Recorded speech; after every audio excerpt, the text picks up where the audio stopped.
Le dice, sea bendito el nombre de Dios, desde la eternidad hasta la eternidad, porque suyos son la sabiduría y el poder. Él cambia los tiempos y cambia las ocasiones, quita reyes y pone reyes, da sabiduría a los sabios, da conocimiento a los entendidos. Él revela las cosas profundas, las cosas escondidas, conoce lo que hay en las tinieblas y lo que mora en la luz. ¡Qué oración más hermosa! Ahora, si nuestro contacto con Dios es así, no debemos preocuparnos por lo que haga la multitud. No debemos preocuparnos por lo que hagan nuestros compañeros de trabajo, nuestros compañeros de escuela, por lo que nos puedan decir. Si nuestra fe es como esta, no tenemos por qué temer. Dios se ocupa de nosotros y puede resolver nuestra situación por muy imposible que nos parezca a nosotros. Dios le concedió a Daniel y a sus amigos el privilegio de obligar al hombre más poderoso de la tierra a reconocer el gobierno supremo de Dios. Y se los voy a demostrar con la palabra de Dios. Porque esa es la postura que debiéramos adoptar todos los cristianos en la actualidad. Muchos en el mundo viven con la idea de que Dios no existe.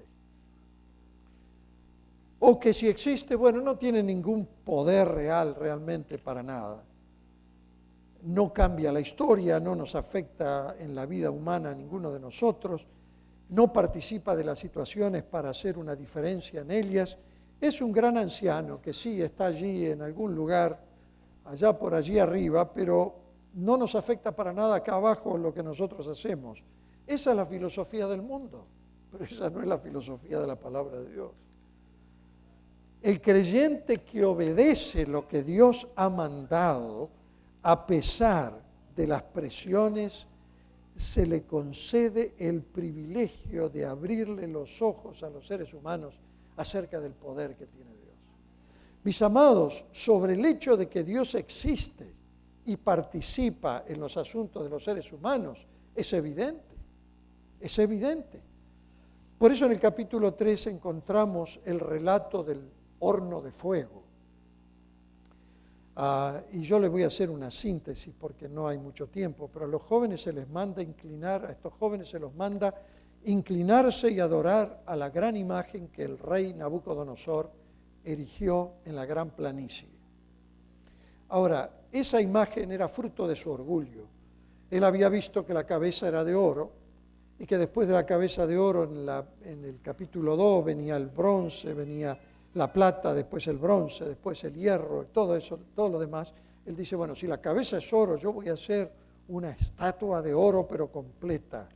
Y allí en la planicie, en Babilonia, erigió una estatua tan alta como estos lugares de lanzamiento de cohetes, que son enormes, ¿no es cierto? Y allí trajo a la gente y les dijo que tenían que postrarse y adorarse al son de la música. Y había todo tipo de instrumentos que aparecen aquí que yo ni sé los nombres siquiera, pero se puso a tocar esa orquesta y todo el mundo tenía que inclinarse. Pero saben una cosa, estos jóvenes, 3 jóvenes, adolescentes, tal vez 15, 16, 17 años, no sabemos, se mantuvieron de pie. Ahora, cuando los condujeron ante el rey, con la acusación de que no se habían inclinado, ellos pronunciaron palabras tan hermosas, pero tan hermosas, no solamente para los jóvenes, para todos nosotros. Dijeron lo siguiente: oh rey Nabucodonosor, no necesitamos nosotros responderte sobre esto. En otras palabras, ya te hemos dado pruebas evidentes, ¿no es cierto?, de que somos fieles a un Dios que no es una imagen. No fueron impertinentes. Uno diría, bueno, pero qué falta de respeto. No, no fueron impertinentes. Lo que dice es que no necesitaban, lo que dijeron fue que no necesitaban tiempo para pensarlo.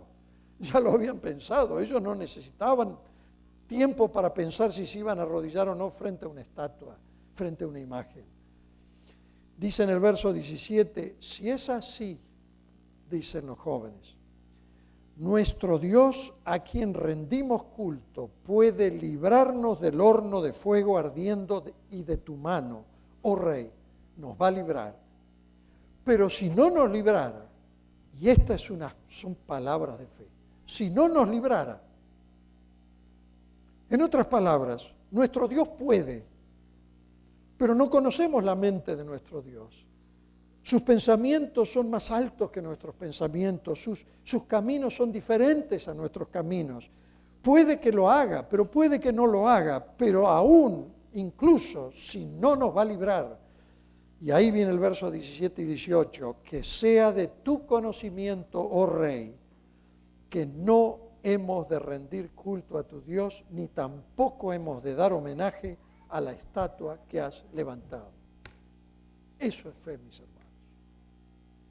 Yo pienso que es una inspiración tremenda para nuestros jóvenes que tienen que luchar contra tentaciones espantosas en las escuelas, en el medio ambiente donde están. Estos jóvenes aprendieron que las cosas más importantes, hay cosas más importantes que la vida misma. Es mejor estar muerto y ser obediente a Dios que estar vivo y desobedecer a Dios. Es mucho más caminar con Dios al precio de nuestra propia vida que ser desobedientes a Dios, a lo que Dios ha dicho. Ahora, Dios les concedió un gran honor a estos jóvenes y como resultado salen del horno de fuego que lo habían hecho poner a toda la temperatura más alta que podían, salen de allí con ni siquiera oler a humo. Nada, absolutamente nada. Fue un milagro poderoso de Dios. Ahora, en el capítulo 4, nosotros tenemos la conversión de Nabucodonosor. Esto sí que es importante. Todo el capítulo es el testimonio del rey más importante que jamás haya vivido y el más grande tirano que jamás haya gobernado sobre esta tierra. Y de cómo Dios quebrantó su orgullo y lo humilló. De cómo el resultado de su orgullo finalmente terminó en la locura, como termina en la locura todo aquel que abandona a Dios. Porque abandonar a Dios es una locura. Es el peor negocio que un ser humano puede hacer. Y ustedes leen la historia y ven cómo Dios permitió que este rey tan orgulloso se transformara en un simple animal. Dice la Biblia que comenzó a comer las hierbas del campo como los animales y a actuar como animales. Había perdido la razón, ¿no es cierto?, durante 7 años. Y finalmente, después de esos 7 años, aunque el trono fue conservado, y él se portó como un animal, a continuación el rey cuenta cómo fue restablecida no solamente su razón, sino también su sanidad espiritual. Y las palabras finales en este capítulo son un gran testimonio de fe, de cómo Dios lo humilló y lo hizo volver en sí. Léanlo conmigo en el capítulo 4, verso 37. Son palabras de Nabucodonosor después de haberse convertido y dice así: ahora yo, Nabucodonosor, alabo y exalto y glorifico al Rey de los cielos, porque todas sus obras son verdad y sus caminos son justicia. Él puede humillar a los que andan con soberbia. Y él lo experimentó en su propia vida. Mis amados, ¿quién hizo que llegara a esto? Daniel, humanamente hablando, ¿no es cierto? Daniel y los compañeros, los amigos, el testimonio de ellos. 4 jóvenes que fueron empleados por Dios para ganarse el corazón del rey más importante del imperio, más grandioso que alguna vez esta tierra haya visto. Y luego pasamos al capítulo 5 para correr un poquito. Y allí tenemos la historia de la escritura en la pared, esa mano que comenzó a escribir en la pared. con el rey Belsasar. Nosotros observamos ahí el lujo, la lujuria, la concupiscencia, la degeneración, el deterioro, la codicia, todo está reunido debajo del techo de ese palacio. Y una mano comienza a escribir en la pared. Mene, mene, tekel uparsin. Pero en medio de esa situación, Daniel, que había vivido en 3 imperios, todavía seguía siendo el primer ministro. Y Dios lo usa para interpretar la extraña escritura de la mano en la pared. Era el único que podía hacer algo, que no fue otra cosa que el juicio de Dios sobre aquel reino licencioso. Y mis amados, esto expone claramente la tesis de este libro, la razón de este libro, de que Dios interviene en los asuntos de los seres humanos. Cualquiera que vea más allá de las cosas que se ven, a las que no se ven y actúe conforme a las que no se ven, encontrará que Dios está apoyándole y fortaleciéndole durante cualquier prueba que tenga que pasar.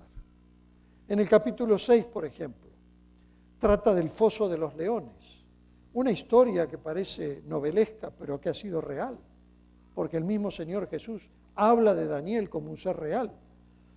El rey Darío llevaba mi nombre, desgraciadamente, o yo llevo el nombre de él, pero el rey Darío echa a Daniel al foso de los leones, a un foso de leones hambrientos.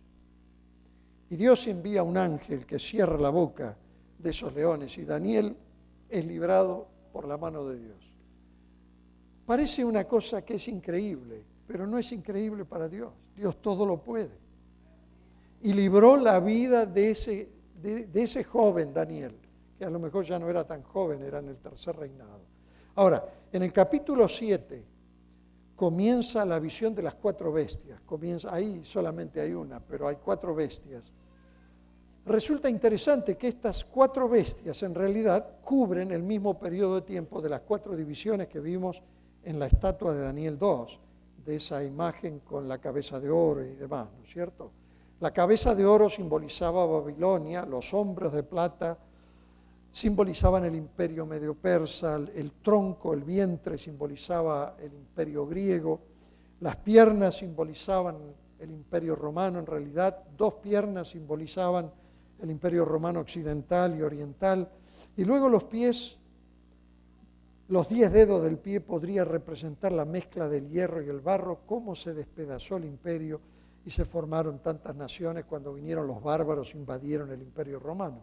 Ahora, este pasaje profético ofrece la historia desde los días de Daniel, todo a lo largo de 2500 años o 2600 años hasta nosotros, pasando delante nuestro y sigue esa profecía hasta el final del tiempo, cuando el Rey de Gloria, el mismo Señor Jesucristo, va a volver, va a ser su segunda venida a esta tierra a rescatar a los suyos.